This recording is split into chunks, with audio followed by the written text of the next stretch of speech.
আলাইহিসসালাম মুসা পয়গম্বরের কাছে গেলেন, গিয়া বলতেছেন, হে আল্লাহর পয়গম্বর মুসা কালিমুল্লাহ, আপনাকে আল্লাহ তাআলা বলেছেন একটা উটের উপর কিংবা একটা গরুর উপর হাত রাখার জন্য। বলে কেন?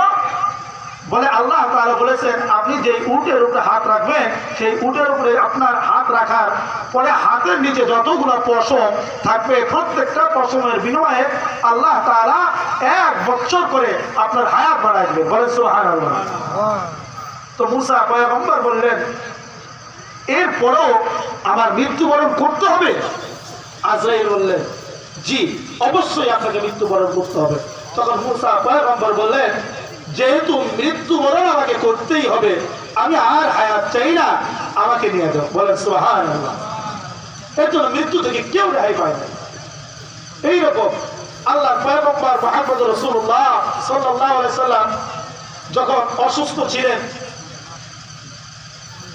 যখন তার ওফাত হবে, দুনিয়া থেকে তিনি বিদায় নেবেন, তো এমন একটা সময়ে মালাকুল মউতকে আল্লাহ তাআলা পাঠিয়েছেন হযরত জিবরাইলকে সহ।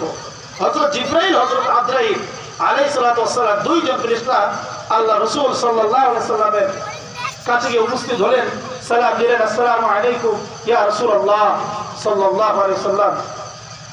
জিবরাইল বলতেছে, ইয়া রাসূলুল্লাহ, আল্লাহ তাআলা আমাকে পাঠিয়েছেন, আপনি যদি অনুমতি দেন